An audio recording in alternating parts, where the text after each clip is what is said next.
This conference will now be recorded.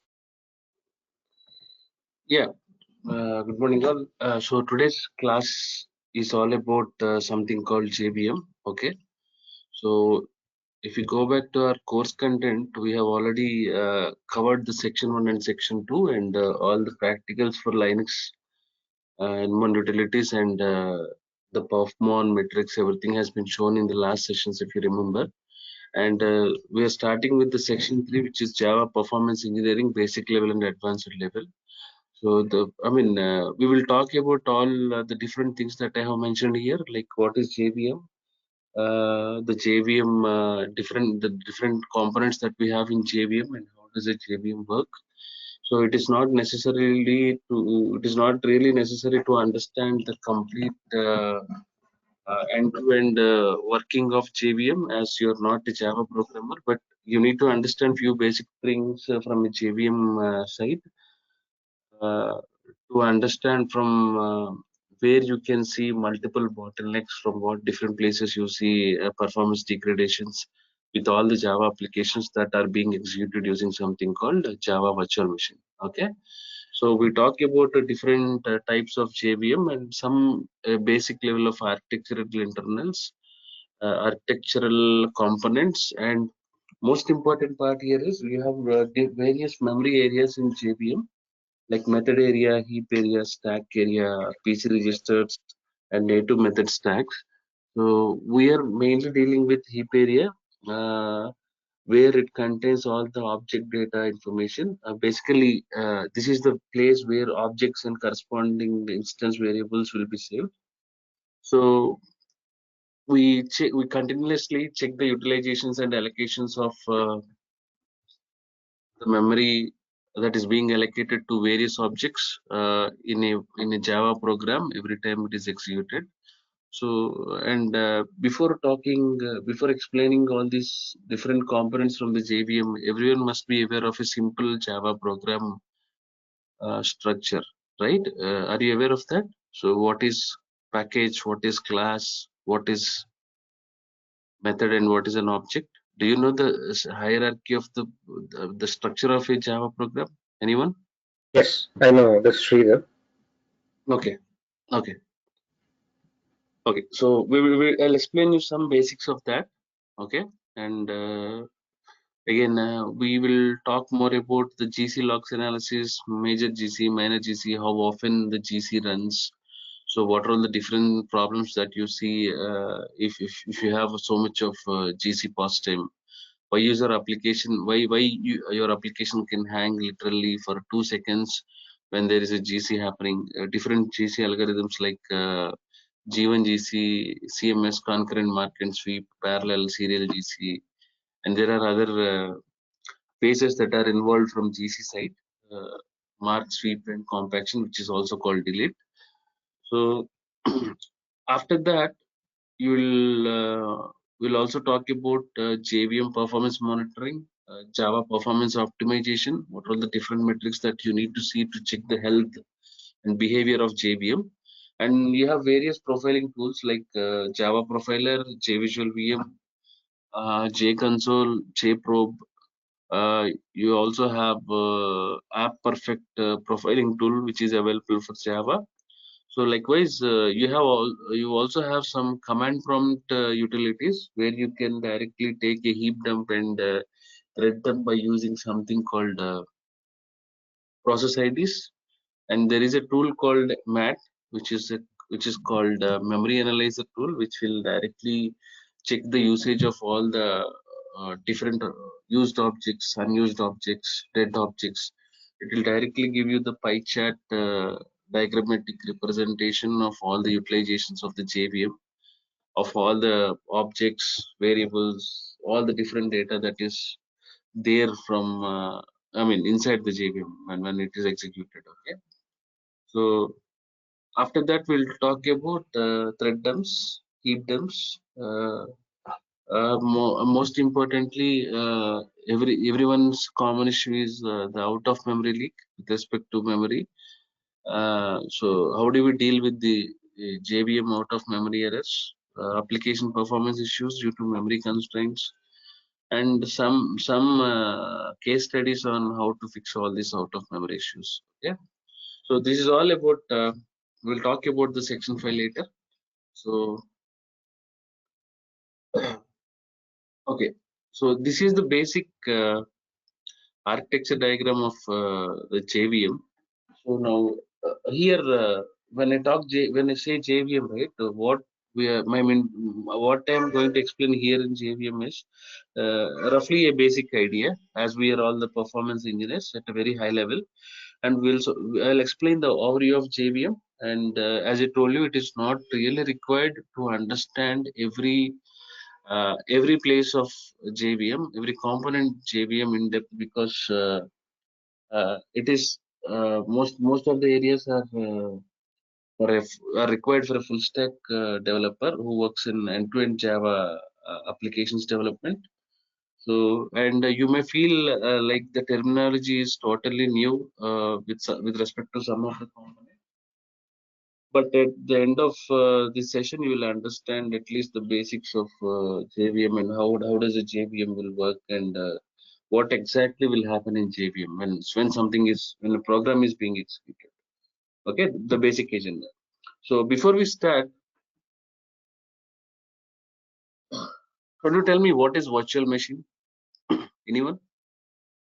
A virtual machine is Java's unique design to achieve the platform independency. Right. Okay. Different VMs are available for different OS, so Java program can run on multiple operating systems. Okay. Any other answers? It's a mission exclusively with Java, and it's a virtual, as if it works as a mission and executing end-to-end the application, the Java application, since from class loader to until the execution to the operating system. Okay. So virtual machine is nothing but, I don't say it as which is not really existing, but which is not original and physical. For example, if you take we have virtual classrooms, virtual memory, etc. Right? So if you take a physical calculator, for example, you can see you can define the weight, size, and the look and feel of that calculator, the physical one. But when you even if you take the mobile, it is a physical device, right? But when you come to calculator, you have a software program where that is available for every Windows machine. You can open run command and you can simply type CALC, and it opens the software program that is developed and that is working in your everyone's laptop. So we cannot tell the size or weight of that particular calculator, but what it does is it does the same functionality like a physical calculator. Likewise, you have something called JVM, which is a Java virtual machine. What it can do is it is just a software simulation of a machine which can perform operations like any other physical machine. It is a platform independent. You can run this JVM on, you can have this JVM on any of your operating system. It is a platform independent, operating system independent, and you can do all the simulation of a machine which can perform all these operations like you do it in physical machine. Okay, and when you come to these virtual machines, basically you have two types of virtual machines. One is hardware based virtual machine, and one is the application based virtual machine. So basically these hardware based virtual machines are also called system based virtual machines. Like if you look at the system based hardware based virtual machines, the popular course about the hardware VMs is something like VMware. Okay, so you will have one physical server like an ESX server, and in one physical server you will have some 6 logical servers. It means that for example, cloud computing, if I want to create one environment, I get one simple machine, a logical server, sorry, physical server, which sits in some data center. I break that into bits and pieces with respect to the configuration that I need in terms of memory and CPU. I'll define 4 cores, 8 cores, 12 cores, and 4 GB, 8 GB, and different RAM. Okay, so you have something like VMware and also called KVM, kernel-based virtual machines. So these are all hardware-based related virtual machines, which are also called system-based. Okay, basically within the same computer, we can provide several logical systems with strong isolation to each other. That means that there is no dependency uh, on each of, I mean, for every logical machine that we define in a physical server, it works independently again. For example, if you have one physical server where I have some 6 logical servers I defined with respect to my configuration, uh, the machine 1 is being used by user 1 and the machine 2 is being used by user 2. Likewise, machine 6 until machine 6 is used by user 6. But in the end, in the last, all the users are communicating to the same machine, which is again a physical server. Okay, this basically happens in cloud computing. You will get one server, you will break that into different pieces, some like 4 Windows or 2 CentOS or 1 Red Hat, and you select the configurations accordingly, and you split all the configurations. So what will happen here is, the advantage of using this approach is all the hardware resources sharing will happen. Okay, and here, can you mute your lines, please? I am hearing some kind of disturbance. Can all of you mute your lines? Okay, thank you. So when you use this cloud computing kind of a concept, right, like this approach, all the resources on this physical server will be shared. When you are adding some logical CPUs to it, it is 1, it can be 3, it can be 6, depending upon your configuration. So using the physical server in this way will improve the utilization of resources. But when coming to the performance testing practices, right, every time you set an environment, that you ask the client, do I need to run all this test on a virtual environment which sits on all the VMs, or do you have something like an on-premise setup where I can get a physical servers of each instance? Like, you give me some machines, we will create some lab where we can set up the web server, app server, and database server, and we measure the actual performance. But when you try to do this on a virtual environment in a cloud, any cloud, you will see too many latency issues. You will see some connectivity issues, depending upon in which place the machines are hosted. Where is your data center hosted? This all matters when we again talk about performance. So every time we want to test something in terms of performance, load testings, or different flavors of performance testings that we conduct, so we always keep asking the client on what is the place we intend to conduct the test, the load test. Okay, so after there are so many fixes from the AWS and Azure. That is why the reason people started moving to cloud, and they're executing or performing all the load tests on virtual machines itself.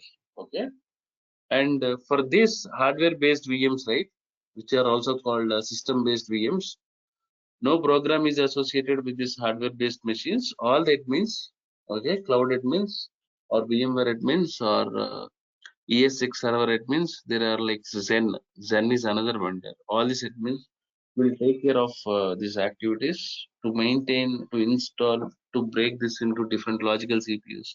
This is basically an admin job, Azure admin, AWS admin, and all other admins job. Okay. So when we talk about application-based VMs, right, these are basically called. This is a second type. These are basically called process-based VMs. That means that these process-based VMs, they acts as a runtime engine to run a particular programming language of that application.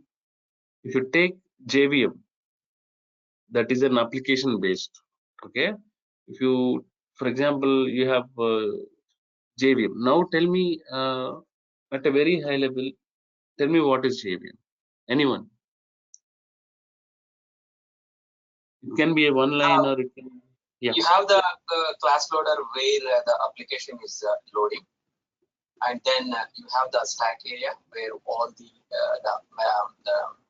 memory allocations, whether it could be heap, method, or even the TCP registers. No, let us not go in depth. So I'm just asking you at a very high level. Okay. What is JVM, and I mean, for what reason we can use it? What is the functionality of the JVM, or what exactly is JVM? JVM is like a logical CPU, as you mentioned. It's like a software program, but it gives the functionality like a CPU, and it has the Java runtime environment, so in which Java programs can be executed. Okay. Any other answers?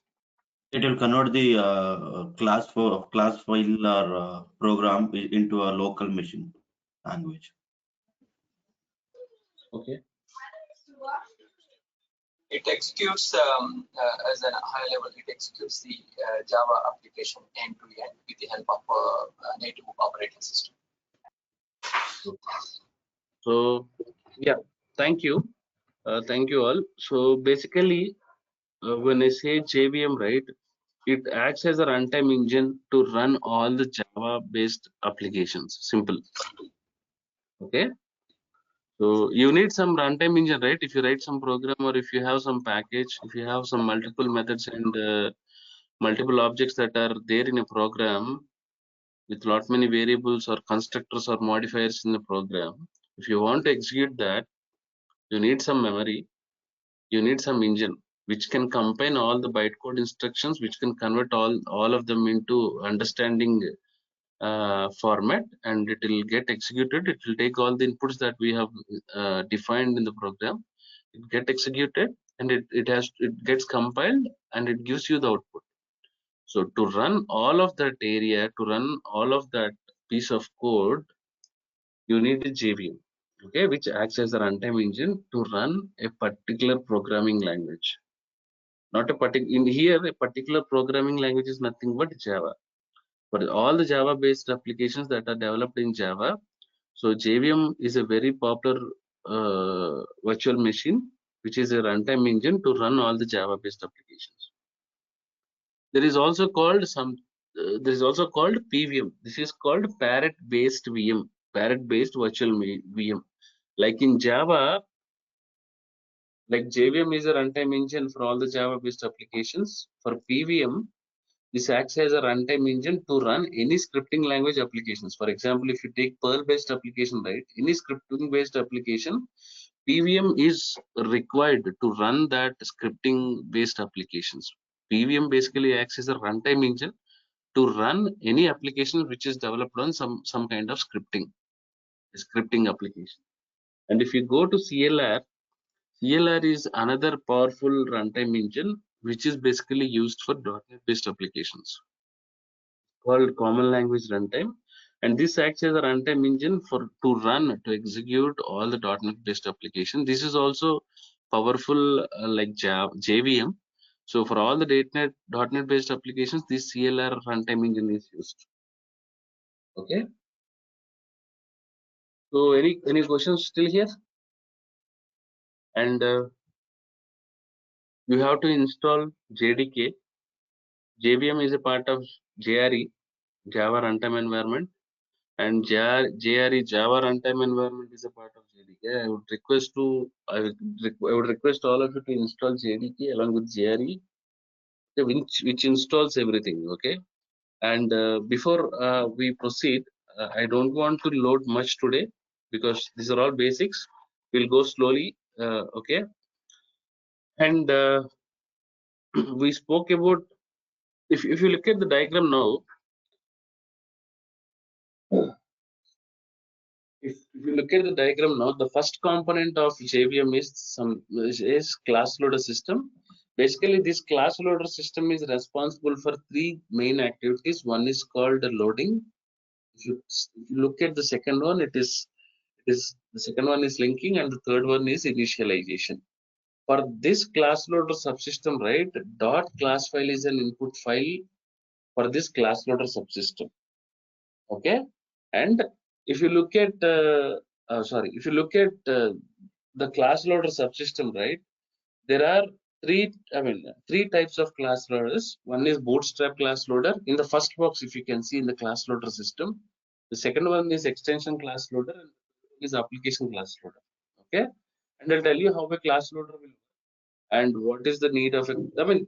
You need not understand the need or use of a customized class loader. You can also, if you're a full stack Java developer, in practices, right, as a part of development practices, there is some pseudocode for defining the customized class loader. Apart from this bootstrap class loader and extension class loader, right, application class loader, you can also define something called customized class loader, and there is some pseudocode for that. And if you go to the second part of second module of JVM, I'm talking about the second box in the JVM architecture here. These are all the various memory areas that we have inside the JVM. The first one is method area, and the second box is heap area, and the third one is called stack area. The fourth one is PC registers, and the last one is native method stack. Okay, and there is a simple program. If anyone of you have some hands-on experience in Java, you can write a simple program to display the heap memory statistics. If you have some knowledge, you can write some basic programs, and you will also see the heap utilizations or the defined heap numbers by using some program. You can run that, and right, how to set minimum and maximum heap size like XMX and XMS values. In these areas, right, the most important part as a performance engineer that we deal with is the heap area, and heap area has got different areas in it, like young generation, Eden, on heap, PermGen, Metaspace. There are other different areas inside the heap. So every time when some load testing is happening on an application with lots of user base and user load, the only primary thing that we monitor is the heap area. We continuously take the heap dumps. We will try to analyze the complete memory statistics, and we'll try to understand how the heap is being used, okay, in each and every different area. How the object allocations is happening, how the GC is happening. So whether it is removing all the unreferenced objects, whether it is storing all the reachable objects, which are called live objects. So all you keep checking all these activities on heap. Okay, so this is the main part that we focus when we talk about this heap area. Okay, and when we talk about the execution engine, after allocating the memory, it comes to the execution engine. You have something called interpreter in that, and you have JIT compiler, where it will conduct a few steps there, like code optimizer, target code generator, and profiler, and you have a garbage collection here. After that, there is something called native method interface and native method library. Okay, so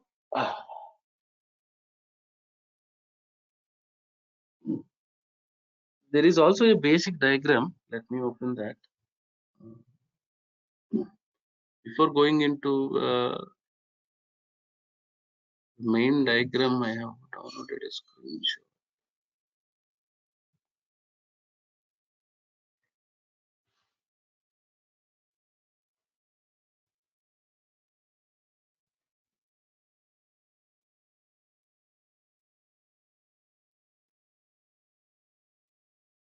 Are you able to see it? You're not able to see it, right?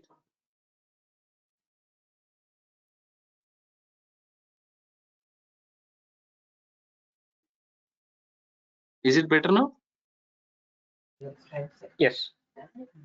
No, it is simple basic architecture. It is simply saying the class loader, the JVM memory areas, execution engine, native method interface, and native method libraries. It is not talking about, again, it is not going in depth.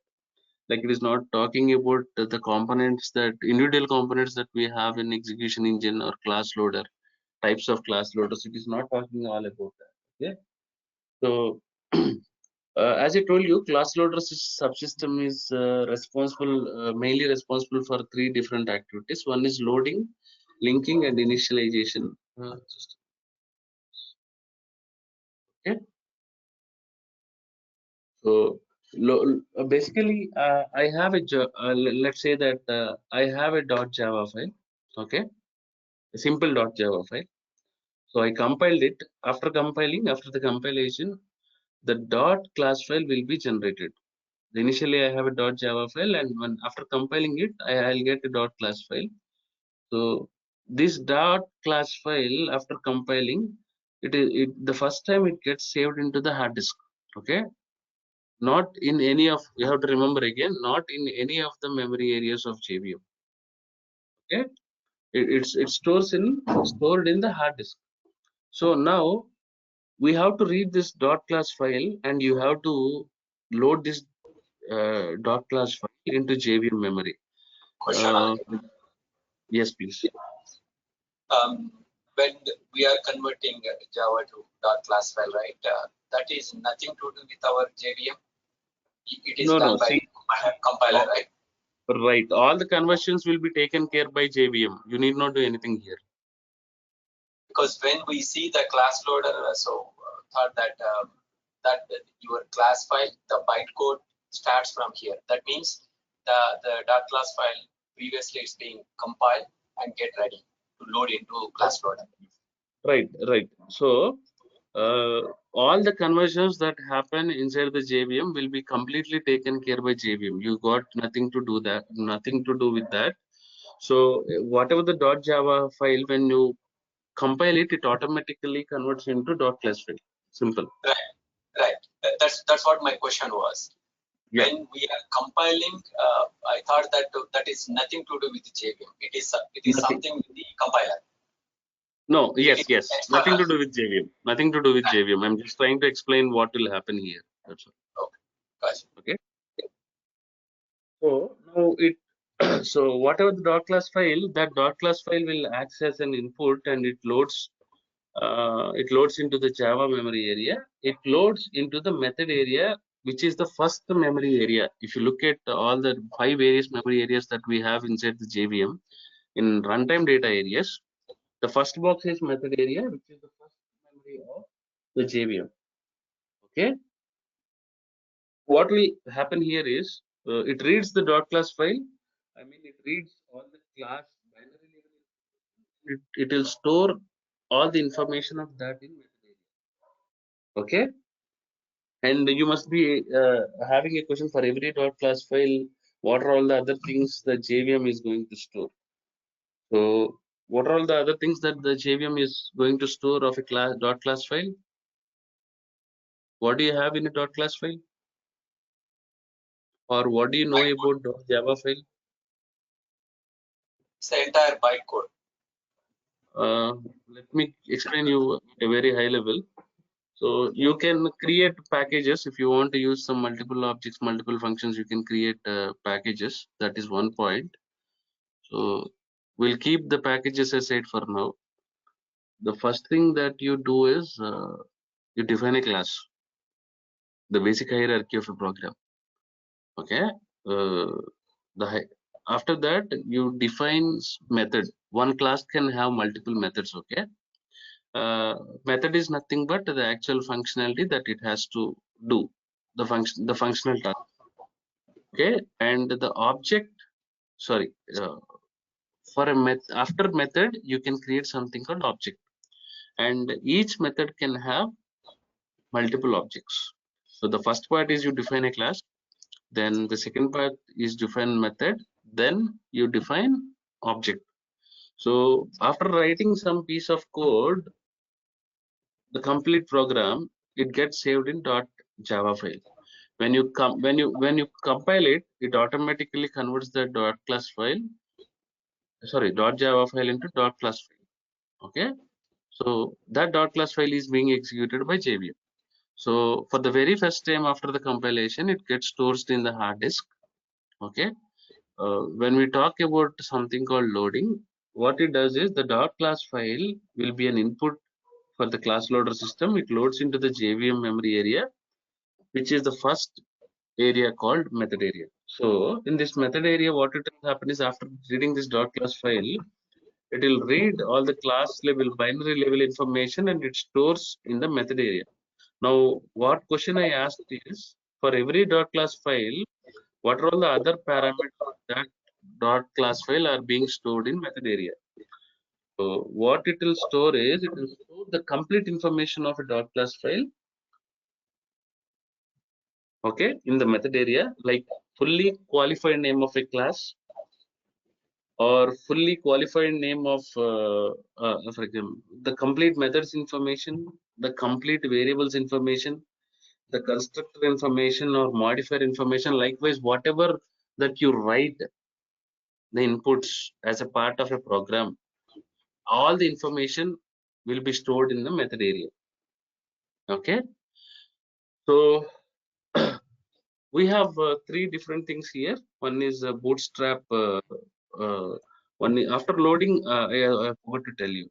So after loading this dot class file, JVM creates an object of type class to represent that file in the heap area. So that class file will be converted into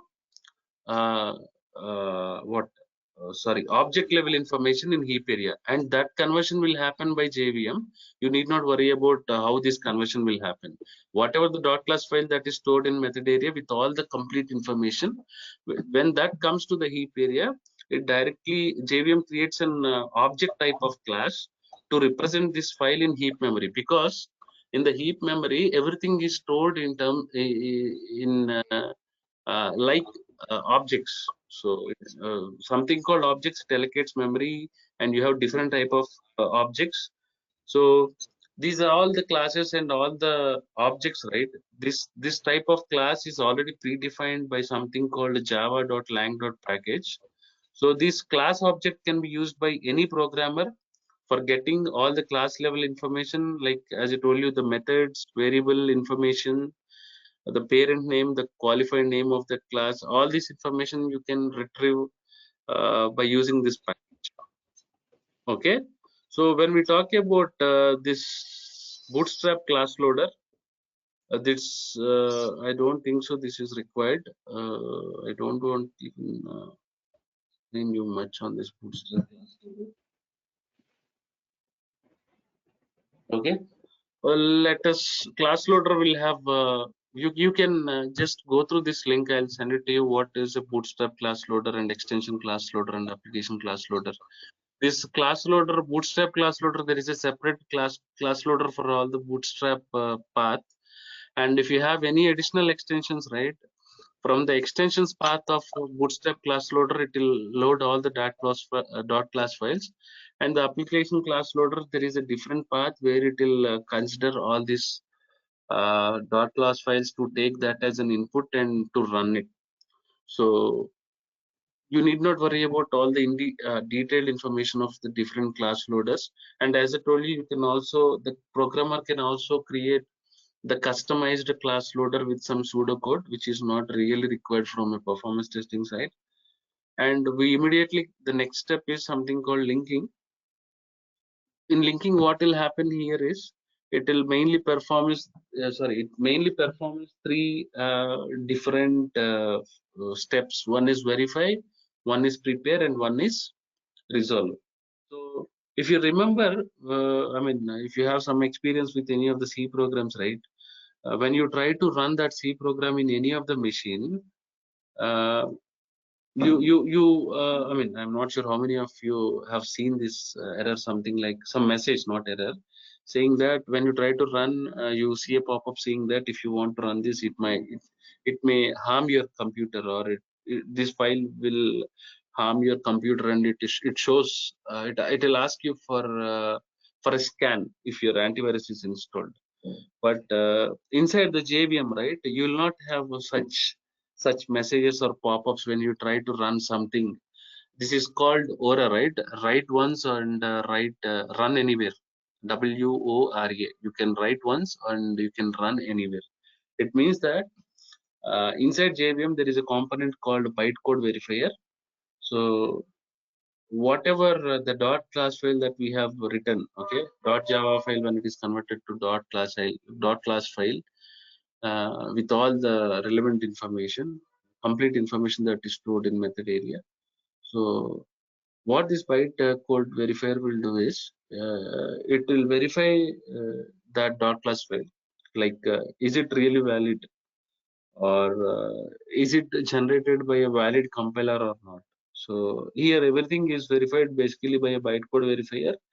And if something is not there are some viruses, right, which can be sent as dot class files. Okay, even if you see in many of the WhatsApp messages, click to see what happens when you click that. It will open an image saying that Happy New Year or Merry Christmas or something. Likewise, you get some dot class files in the organizations with your organization name itself, like if it is corporate TCS at something dot at tcs.com saying that run this class file or run this component to update your VM information or to update your personal information. If you run that, so immediately some attack will happen and the system may go down. So that is why the reason something like bytecode verifier, which is an internal component of JVM, which resides inside the JVM, it will the first thing it will identify is this generated by a valid compiler. Does this have some structured programming? Is this valid? That is how it is valid. After completing, it verifies the dot class files and it will ensure that all the binary. Okay, your voice is fading. No, I mean, I'm sorry. From how long? This is happening only from the last 2 minutes or 10 minutes? 10 minutes. Okay, so I'll repeat it for you then. In the verify, there is something called there is a component called bytecode verifier. Okay, inside the JVM. What I mean to explain here is basically when you write something in C program, when you try to run on any machine, right? I mean, there are situations where multiple users have seen some pop-up messages saying that if you run this particular program or something, it is harmful it is harmful to your computer or to your machine. The reason is because that particular program has not been verified. So that is why the reason it will give you that pop-up. But when you come to this Java, the JVM concepts, basically this Java is written in Aura concept, right? Write once, run anywhere. So this bytecode verifier will verify the dot class file. Whatever the dot class file is there is available. It will verify is it is it valid or is it generated by valid compiler. Okay, everything is verified by something called bytecode verifier. And if something is not being verified, if it is not able to verify that particular dot class file, you will get something called verifier error. It means that the bytecode verifier is not able to read or verify that dot class file, and it is asking you not to execute this dot class file. Okay, so this bytecode verifier is very reliable inside JVM to identify this verifier errors, and and this bytecode verifier, what what it will do is it will ensure that the binary representation of a class is structurally correct or not. Okay, it will check whether the dot class file is generated by a valid compiler or not. It is very simple. Okay, so that is how the linking will work. Okay, so preparation is nothing but JVM allocates memory for all the class variables, and it will initialize the memory to default values for all the dot class files. Okay, so this is nothing but preparation, and this is the third phase. The third point, resolve or resolution. It is also called resolutions. So what it will do is it will take care of some references from the type there are something called references concept. It is done by searching method area to locate the referenced entity. Again, we will talk more about that when in heap dump heap areas, when we explain the heap areas about the referenced objects and unreferenced objects, live dead objects. I'll explain you there. So it will have some references from the type, the direct references, and it will search the method area to locate that referenced entity. Okay. So in the initialization part, this is the phase where all the static variables in the program in the class file are assigned to their values defined in the code. As per the code, whatever the static values you have, those are all the static variables are assigned with their default values. Okay, this is executed from top to bottom in a class, and this is how the initialization and assigning of values will happen of all the static variables. Okay, do not break your head with all these concepts, but I'm trying to explain you what will happen with each component here. You don't really need all this information, but when you work on a multi-based JVM environment where you have some entire architecture, you have to monitor all the JVMs and you need to identify all the abnormalities with respect to JVM. Okay. 1 second, RK. There is a disturbance from Anil. I wanted him to go on mute. Yeah, please. So if everyone is on mute, so that so everyone can hear a clear voice from my side. Okay, please place your calls on mute, and if you have any questions, you can unmute and you can ask me anytime. Okay, as I told you, bootstrap class loader and extension class loader, application class loader of the three types. I'll share you one link that is very well written with a very nice explanation. So go through that link and it will explain each and every individual component. Okay, so now it is the main point here. It is called method. I'll explain you at a very high level. So you have a method area, right? These are all the 5 different areas that we have. This is a module 2. This is all the 5 different memory areas that we have inside the JVM. And so I would like to make a point here. So if you don't hear my voice, you can let me know then and there so that I can repeat it for you once again. Okay. If any one of you are not able to hear my voice properly, you can ask me that. I mean, again, I can repeat that. I have some network issues. So basically, when I talk about method area, right, all at one single point about method area. So all the class level data will be here in this method area. All the class level information, class level data will be stored here in method area. That's all. Only understand that. So you can do the Okay, blocks. Sorry. Your voice is fading again. Sometime. Give me a minute.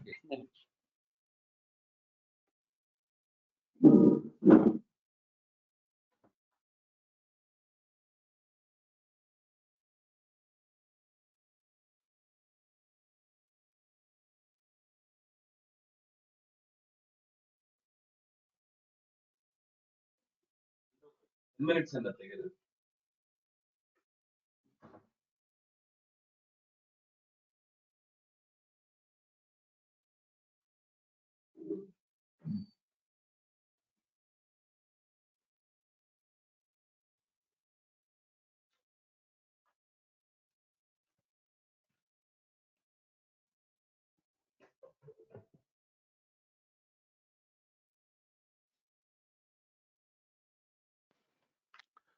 Hello.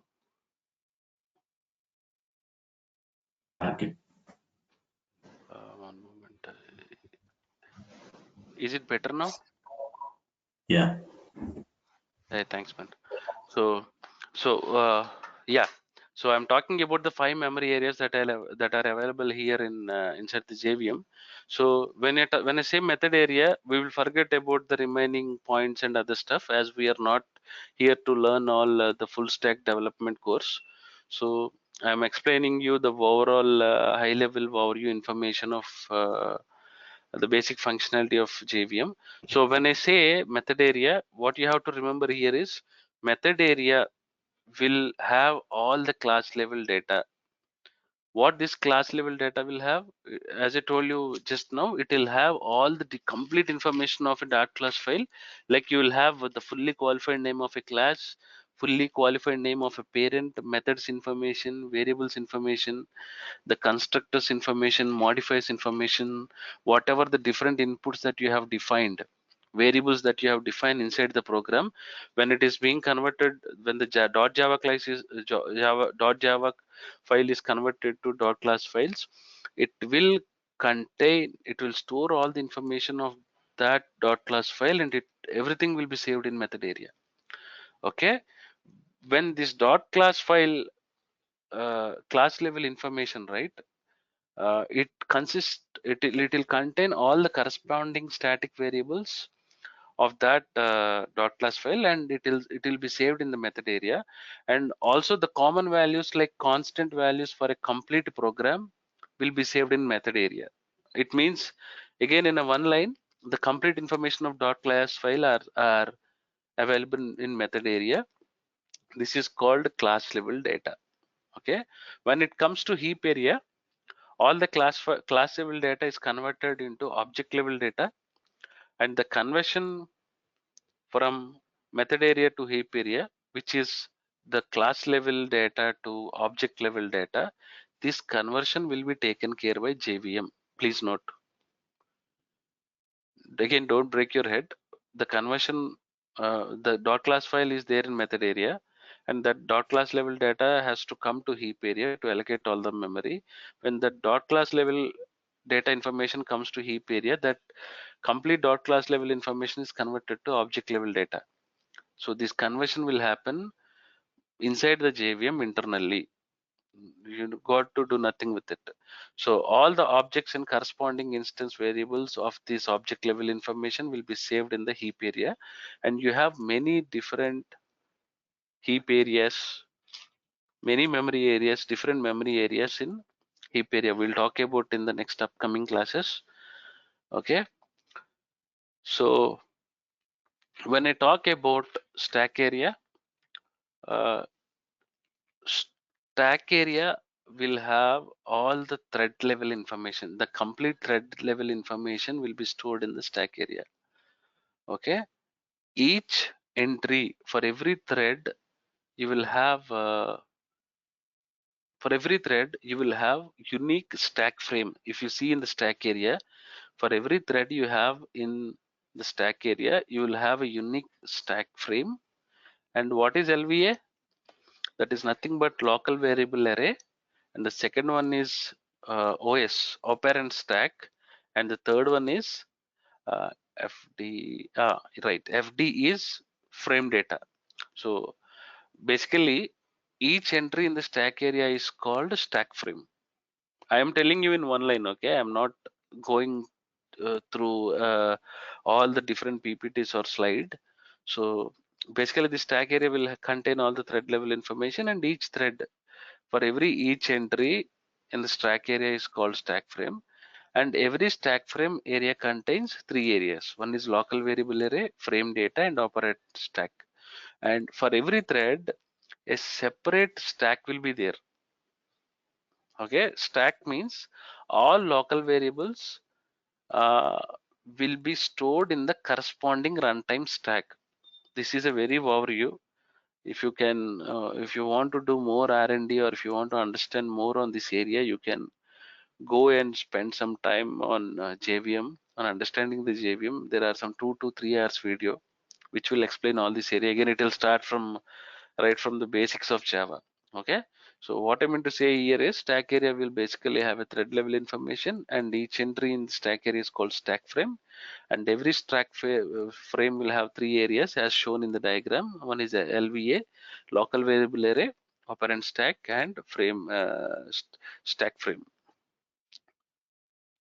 Sorry, frame data. So for every thread, a separate stack will be there, and all local variables of this stack will be stored in the corresponding runtime of that particular stack. Okay, this is where you will have all the thread level information. When you talk about PC registers, right, for every thread that you have in stack area, there is a separate unique PC register. There, for every thread, there is a PC register that is created. If you look in the diagram, PC register for thread 1, PC register for thread 2, and PC register for thread 10. It means that for every thread that is there in stack area, there is a PC register that is already created. What it will do is that this PC register will hold the address of the current executing instruction. Okay, for every thread, all the instructions, the next instruction is also available in all the instructions level information of every thread is holded. I mean it will hold all the information, the instructions of every thread in the PC register. Okay, and this native method stack, for every thread, again a separate native method area is created.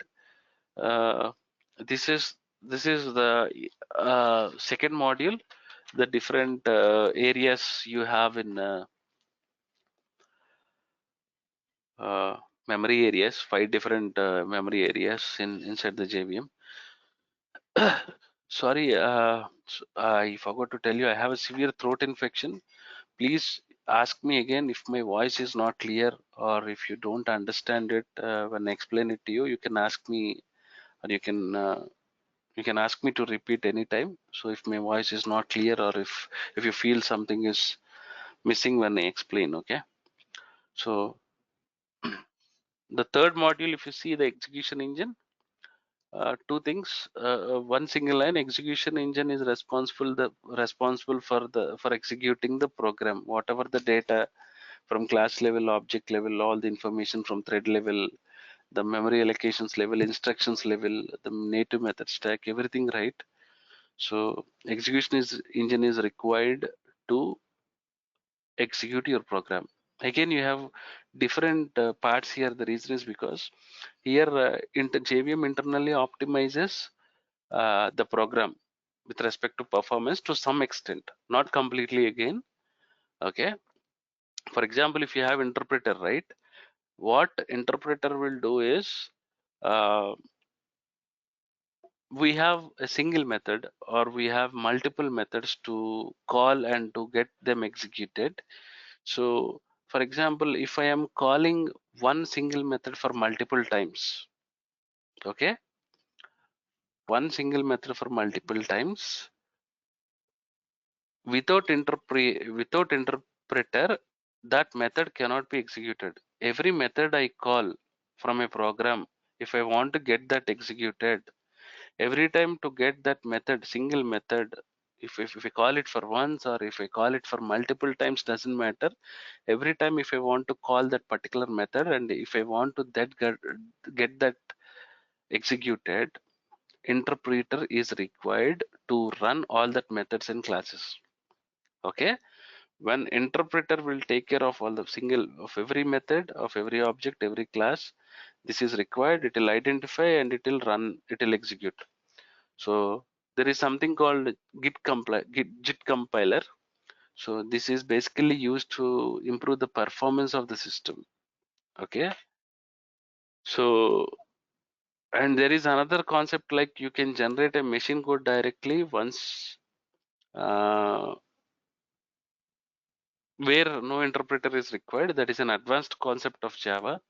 So every time you call interpreter to run every single method, or say every single class multiple times, or for a single time, the execution time is increasing, right? Every time interpreter is coming into picture, it means that it is identifying every single method, and it is taking some time for execution. It is spending some time for executing the program.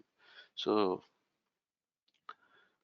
again, you have 3 concepts in JIT compiler: intermediate code compiler, which will produce some I see individual code. I don't know what exactly is that. I forgot intermediate code generator. You can go through the link, but code optimizer, what it will do is it will optimize the code with respect to performance. And the target code generator, it will generate the machine or native code, and after that there are some profilers which will take care of some profiling activities, and it will go into something called garbage collection. I'll tell you what exactly is garbage collection when we talk about this garbage collection techniques, minor GC, major GC, different ways of GC, and I'll tell you all of them. And if you see here, native method libraries, right? Some programs really require this native method libraries, and native method interface is responsible for providing all the native method information. That's all. This is all about the JVM, and if you look at this, sorry, I'll close this part. So this is clearly explained what verify will do, prepare will do, and you can understand about every individual part that we have in JVM to some extent. But if I talk about operand stack, if any intermediate option is required to perform, operand stack acts as runtime workspace to perform the operation.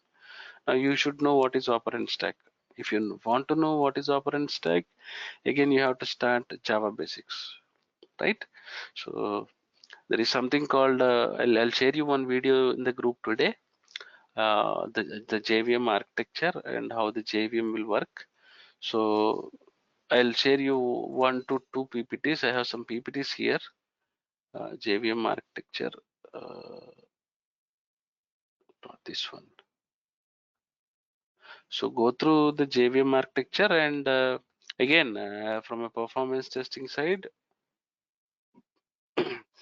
when we are coming to the profiling part, we see the class level information, object level information, and method level information, and we try to identify how each method is actually behaving. We'll ensure that if it is consuming more amount of memory, CPU, and we take a multiple snaps of heap dump and thread dump, and you cannot directly fix it as you're not a full stack Java developer. You sit with the development team and you try to understand what are all the different methods or classes or objects that are taking high amount of different memory and CPU process related tasks, and accordingly you understand what has been fixed.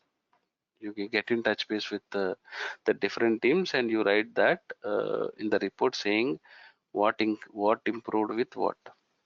Okay, so we need to mainly focus about the profiling when it comes to engineering. JProfiler, JProbe is okay, and all other profiling tools, and the heap area basically. You have different heap areas in like Eden, young generation, old generation, metaspace, objects. So there is a lot of other concepts we will talk about maybe tomorrow, and this week we'll completely talk about JVM and Java performance tuning. Okay, and also we have I have written an article. If you go back to my LinkedIn, you have JVM, Java performance tuning, JVM monitoring. You have 2 different articles. You can directly go to my wall, and you can go through that articles. Okay, so any questions you have? Yeah, RK. So when the JVM, when it converts bytecode into the machine code, and then it handovers to operating system to display. See, that is what I am trying to tell you here. You have many different components that are available depending upon the type class file that you have. That is why the reason you also have class loaders, bootstrap, extension, and application class loader.